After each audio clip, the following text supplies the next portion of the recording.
ATL.GA Faithful, my people. I'm the Douglas Carter, back on the scene doing my thing, and I just want to say I appreciate you and the work that you do.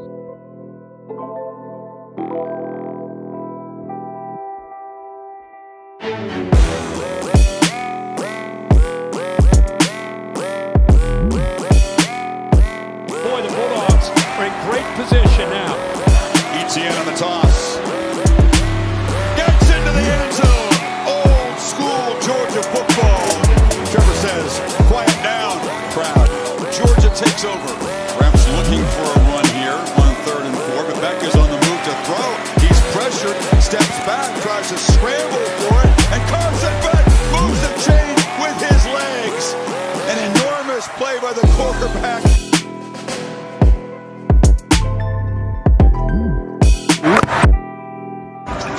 Trey on the line to Capella. Simmons on the give. Blocked by Kongwu. And a Kongwu is there. Gets two. Jalen right to the hole. Up the floor to Trey. Ricochet. Bullseye. His first NBA shot is a 3. Good night. Good night. I'm going to touch on the Falcons. I'm going to touch on the Hawks. I tuned into the Water Boys show.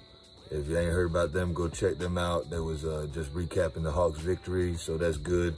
First game of the NBA season, get a victory. Trey did good. I think they said he had like 30 points, 12 assists, something like that. Real nice. No forced shots. That's good. That's good. The Rook, B. Rich, said he hit his first shot as a Hawk was a 3. So that's gravy. We're going to take the W. We're going to celebrate that.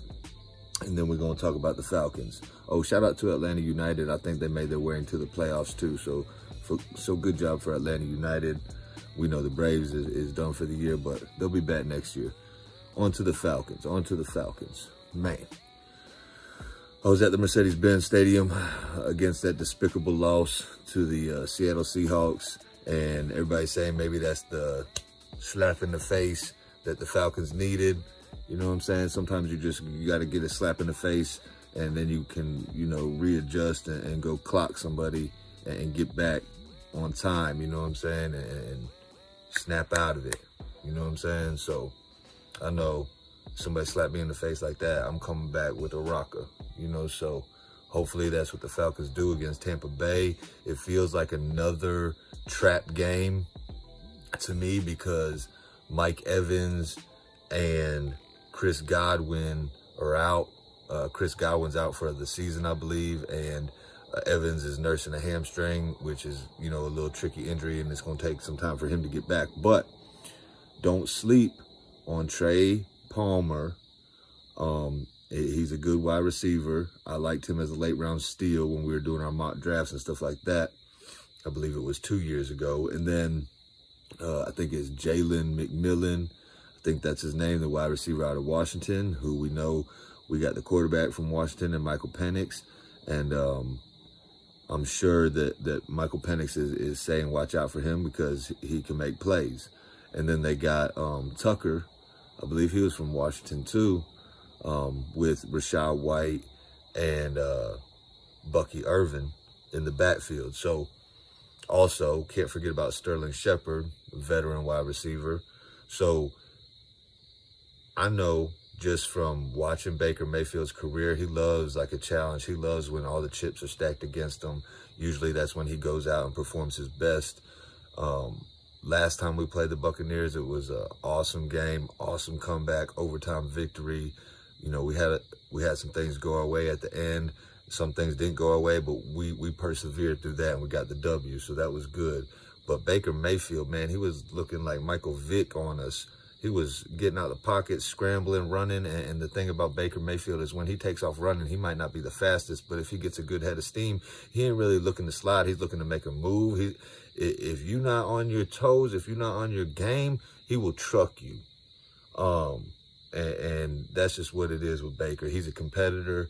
I'm sure Tampa sees how we've been struggling with our run defense, and I'm sure they're going to come out and try to run it. The plan would probably be to try to make Baker beat us through the air. Our DBs just got to step up. The last couple couple games haven't been great for our DBs. AJ Terrell, this last game did not look that good against DK Metcalf. The game before that, he did get an interception. But some of the stuff AJ did wasn't that bad as people make it out to be. I know I saw where DK Metcalf kind of walked him. You know what I'm saying? Brings that same style of offense to the Seattle Seahawks. There's Walker, first down.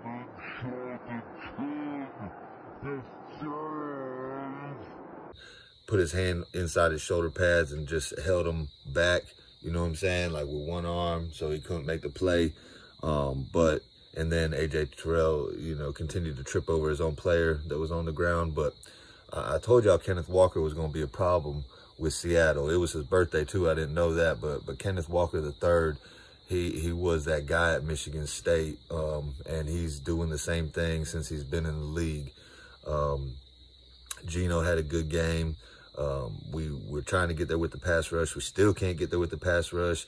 It's like every time we blitz, our blitzer's in the wrong gap or gets pushed to the side and the quarterback steps up, or we're just over pursuing, or we're taking the wrong angles, or we're getting juked out. They need to like kind of stop and buzz those feet and make sure the quarterback ain't got nowhere to escape, because you got an entourage coming. You know what I'm saying? And that's how you get strip sacks. And speaking of strip sacks. Yeah. Third down and 9. Cousins looking, hit. Ball comes loose. Seahawks recover. Let's see if this is a fumble or Kirk Cousins' arm was going forward. Trying to buy time. Oh, got it. It is a fumble. Boy, Mafe, he times that perfectly. Gets his hand right on the football. Jars it loose before Kirk Cousins could bring that arm forward. Kirk Cousins, I heard Smitty fam talk about that, and it's like he is not recognizing when the sack's coming, and it's been evident. Most of the times he gets sacked, it's a fumble. He has to go ahead and accept the fact that it's not there. Go ahead and throw that thing away. Don't get intentional grounding. Throw that thing away, or just go ahead and take the sack, but go ahead and just slide down, give yourself up or something, because you keep trying to make these last-second passes and you keep fumbling the ball, or you're not feeling it at all and you're getting blown up and fumbling. Offensive line got to do better. I know we had some injuries, been in and out. We got to pull it together, get right. I think Bergeron will be back. So we have Newsel in there. I don't know the deal with Dahlman. I don't know when he's going to return. But Matthews got to step your game up, had a crucial penalty on third down, false start. That's not like the veteran. I know, I think they mentioned something about Cadence being off, but we got to get that together. And then McGarry and Chris Lindstrom, they got to team up and they got to make their blocks. The game against Seattle, like Bijan, he made some good plays, some really like nice shifty plays that he usually makes. Off with that errant catch by Drake London. Nice catch here by Robinson. Ooh. Kenneth Walker had a beautiful touchdown, and then this one-handed grab by Bijan Robinson. But I would have liked them to keep using Tyler Algier, because when Algier got the rock, he made a couple nice runs himself. Back in at center, injured earlier in the quarter. Here's Algier, cuts to the outside, and still going. And then they just completely went away from him and just went to Bijan. It seems like whenever we abandon Tyler Algier and we just make it the Bijan Robinson show, we lose the game. So let's get Tyler Algier in there as well. And let's try to get this pitch count even for them. And please, Zach Robinson, if you're listening, or anybody can like get these guys to line both of them up in the backfield at the same time. Try it out. I have a good feeling it will work. Defenses wouldn't really know what to do, and you can do multiple things off of it with both of them in the backfield at the same time. We got Kyle Pitts involved early and Drake London, but then we kind of went away from them as well. Nothing was working. It was one of those days, you know. AJ Terrell was taking a couple bad angles, kind of losing himself in coverage. It looked like he panicked a little bit whenever they did that like play where I think it was Njigba threw it to Metcalf. It was way underthrown, but it looked like A.J. Terrell panicked and kind of lost track of the ball, couldn't track it, tried to punch at it, didn't even come close to hitting the ball. From the 30, Smith and Jigba looking to throw. He fires downfield. Now, initially right here, A.J. looks to have decent coverage and position. Right here is where it looked like he panicked, kind of stumbled, and then he tries to punch it right here, but totally whiffs.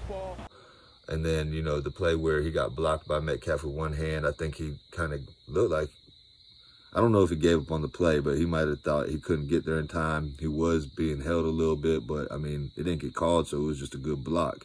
You gotta swipe that hand. You gotta have more aggression at that moment because you don't want to be caught on tape like that. And then, you know, even Jesse Bates on that play where AJ got blocked with one hand, Jesse Bates took the wrong angle and let Walker get to the outside instead of turning Walker back into the inside where you got help. Brings that same style offense to the Seattle Seahawks. You have to take a better angle, not shuffle and hesitate. Now it's too late. You got to push the running back to the inside. Fair share of blame can go around to all of them. Justin Simmons, you know, I know he's nursing a little injury too. D. Alford, Mike Hughes, you know, he still looked like one of the better cover corners out there. I see him try to punch the ball out, but even he's getting lagged behind. Our linebackers, Caden Ellis, I like Caden Ellis, but he's been a day late and $1 short lately. He has to get there. He has to wrap him up. If he's blitzing, he's got to get him. Nate Landman, glad to see him back. I like Nate Landman, but he did look lost in coverage at times, especially on that play right before the half where they scored a touchdown. I think it was a little bit on Nate Landman and a little bit on Justin Simmons there, not communicating or being in the right spot, and Justin Simmons said it himself. I must say, it's a really good play by Gino. Delivers it. Landman went the wrong way, couldn't recover. This play, AJ goes after the wrong person and then has to backtrack.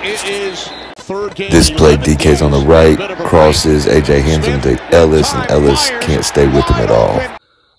Grady Jarrett is almost getting there, but it does seem like that leg might be bothering him a little bit, or he's not fully trusted, or he may be just a tick slower, but he's still giving max effort. You love to see that. Matthew Judon, I need you to get in there and make some more sacks. AK, you keep getting close, but it's like you keep getting bumped out the way every time. You need to start getting home. You need to get these guys out of your way. You guys got to dominate these guys and stop letting them chip you off your spot. You know, expect it and explode into these guys. I will say a pleasant surprise has been James Smith-Williams. It seems like he's making a big play every game. I like his effort. And then where is Zach Harrison? You know what I'm saying? Rook around the ball, got him a sack. It really wasn't a sack, but, I mean, I think it goes down as a sack in the stat book, but he's at least getting through the line. Anyamata, I need you to show up, you know what I'm saying, and make some big plays. Contavious Street, I need to see you. I need to see Eddie Goldman. I need to see, you know, I think they going to activate Dorless. Let's get Dorless in there. As far as the offense goes, we just got to be true to who we are, man. Get Bijan involved. Get Algier involved. Get everybody involved. Get Mooney. Get Drake. Get Ray Ray. You know what I'm saying? Get Pitts. You just... Let's do the thing. Let's be smart with the ball, and let's stop playing so bendy on defense. Let's get more aggressive on defense, because we can't be giving up stuff to Tampa Bay. And if we go in there and lose this game to Tampa Bay without two of their best players, 2 stars in this league, then we know we really got problems. So I ain't hoping for that. I hope we go down there. I hope the way Seattle smacked us in the face woke us up, and we're ready to fight, and we're ready to go in there and take first place and sweep the Bucs. That's what we need to do. We need to be stout against the run. We need to force Baker into some bad throws, and when we have our opportunity, we need to pick those. We can't drop them. Okay? So feels like another kind of trap game because you might, ease up thinking they don't have those 2 wide receivers, but Baker Mayfield will make you pay if you don't go all the way in. If you don't come all the way live, if you don't come with it, he will make you pay, and we got to keep him in the pocket and not let him escape for big chunk plays. And we do that, we limit the turnovers, and we get some ourselves. That's an easy recipe for success. Yeah, so that's what it is. Thank God works. I hope you have a blessed rest of your day or night. 1.